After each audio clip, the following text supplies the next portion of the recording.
Hi friends, இன்றைக்கி நம்ம பர்மாஸ் kitchen தமிழில் ஒரு வாட்டர்மெலன் அதாவது தர்பூசணி பற்றி அதோடைய பெனிஃபிட்ஸும் இன்றைக்கி ஒரு ஜூஸும் பண்ண போகிறோம். அதாவது ஜூஸ் மீன்ஸ் ஐஸ் நம்ம இந்த ரஸ்னா சாப்பிடுவோம் இல்லையா, அது பார்க்க போகிறோம். இந்த வாட்டர்மெலன் பார்த்திங்கன்னா நமக்கு கடவுள் வந்து இந்த சம்மர் சீசனில் கொடுத்த ஒரு வரப்பிரசாதம். இந்த தர்பூசணியில் பார்த்திங்கன்னா ஏராளமான விட்டமின்கள், தாதுக்கள், கார்போஹைட்ரேட் இதெல்லாம் இருக்குது. 100 கிராம் தர்பூசணியில் 90% நீர் சத்து இருக்குது, 46% கலோரிஸ் இருக்குது. அண்டு வந்து பார்த்திங்கன்னா 6% கார்போஹைட்ரேட் இருக்குது. இது வந்து கோடை காலத்தில் ஏற்படும் அந்த உடல் வறட்சியை தணிக்கக்கூடியது, உடலுக்கு குளிர்ச்சி அளிக்கக்கூடியதும் இந்த தர்பூசணி. மேலும் இந்த தர்பூசணியில் இரும்பு சத்து நிறைஞ்சு இருக்குது. தர்பூசணியில் ஏராளமான ஊட்டச்சத்துக்களும் நுண் ஊட்டச்சத்துக்களும் இருக்குது. For example vitamin A, vitamin B1, vitamin B2, vitamin C, vitamin B6, potassium, magnesium, தாதுக்கள் ஆகிய சத்துக்கள் நிறைஞ்சு இருக்குது. நெக்ஸ்ட் இதில் நமக்கு எவ்வளோ நன்மை இருக்கோ அதே மாதிரி ஒரு பர்சன்டேஜ் இதில் ஒரு பேட் அட்வான்டேஜும் இருக்குது. அது என்னென்னு பார்த்திங்கன்னா, தர்பூசணியில் மிக அதிக அளவில் பொட்டாசியம் நிறைஞ்சிருக்கு.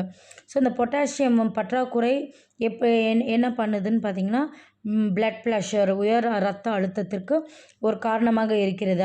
அதே போல் அதிகப்படியான பொட்டாசியம் இதய துடிப்பை சீரற்றதாக வைத்திருக்கும், இதய துடிப்பை வேகப்படுத்தும். இதனால் தர்பூசணியில் அதிக அளவு எடுத்துக்கொள்ளும் போது இதய பிரச்சனைகள் வருவதற்கு ஒரு வாய்ப்புகள் இருக்குது. நெக்ஸ்ட் பார்த்திங்கன்னா, தர்பூசணியில் முழுக்க நீர்ச்சத்துக்கள் நிறைந்த ஒரு பழம்.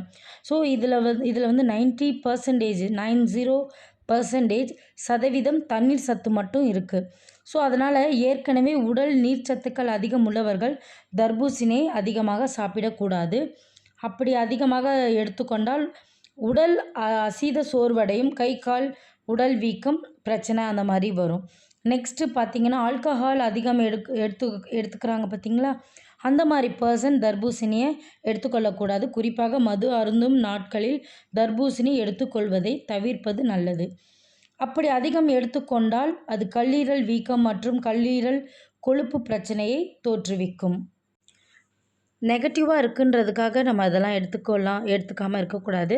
எந்த ஒரு விஷயத்துக்குமே ப்ளஸ் மைனஸ், ஒரு பேட்ரி எடுத்துக்கிட்டிங்கனாலே ஒரு ப்ளஸ் மைனஸ் இருக்கும். ஸோ எந்த ஒரு விஷயத்துக்குமே நம்ம அளவுக்கு மிஞ்சினால் அமிர்தமும் நஞ்சுன்னு பழமொழி எதுக்கு தான் நமக்கு சொல்லியிருக்காங்க. ஸோ நம்ம எந்த ஒரு பொருளையுமே லிமிட்டாக யூஸ் பண்ணோம்னா ப்ராப்ளம் கிடையாது. நம்ம ஐயோ நெகட்டிவாக சொல்கிறாங்களேன்னு வருத்தமும் படாதீங்க. எந்த ஒரு விஷயத்தையுமே நம்ம தெரிஞ்சுக்கிட்டால் நல்லது. ஸோ அளவாக எடுத்துக்கலாம், ஒன்றும் ப்ராப்ளம் இல்லை. இதே மாதிரி ரஸ்னா செஞ்சு வெயிலுக்கு குளுன்னு வச்சு சாப்பிடுங்க. ரொம்ப டேஸ்டியாகவும் ஹெல்த்தியாகவும் ஹோம்மேட் ரஸ்னா நம்ம செஞ்சு சாப்பிட்லாம். ஸோ ரீயூசபிள் ஒரு குட் குவாலிட்டி பிளாஸ்டிக் தான் இது. ஸோ இந்த மாதிரி பிளாஸ்டிக்கில் நம்ம நிறைய ஜூஸஸ், நம்ம அப்கமிங் வீடியோஸில் நிறைய ஜூஸஸ் இந்த மாதிரி பார்க்கலாம். ஸோ இந்த மாதிரி இப்போ ஃப்ரீசரில் ஒரு 4 to 6 hours வச்சு இப்போ பாருங்கள், நம்ம அந்த ஜூஸ் போட்டோம் இல்லையா, நம்ம அந்த இதை எடுத்து பாருங்கள், கடையில் வாங்குகிற மாதிரியே ஐஸ் இருக்குது. இதில் ஃபுல் அண்ட் ஃபுல் நம்ம ஜூஸ் மட்டும்தான் இருக்கும், தண்ணி கூட ஊற்றி அரைக்கலை. குழந்தைங்களுக்காக நம்ம கொஞ்சம் எக்ஸ்ட்ரா சுகர் போட்டோம். ஓகே ஃப்ரெண்ட்ஸ், இதே மாதிரி நீங்களும் செஞ்சு பாருங்கள். தேங்க்ஸ் ஃபார் வாட்சிங். Like, share, comments and subscribe my channel. Thank you.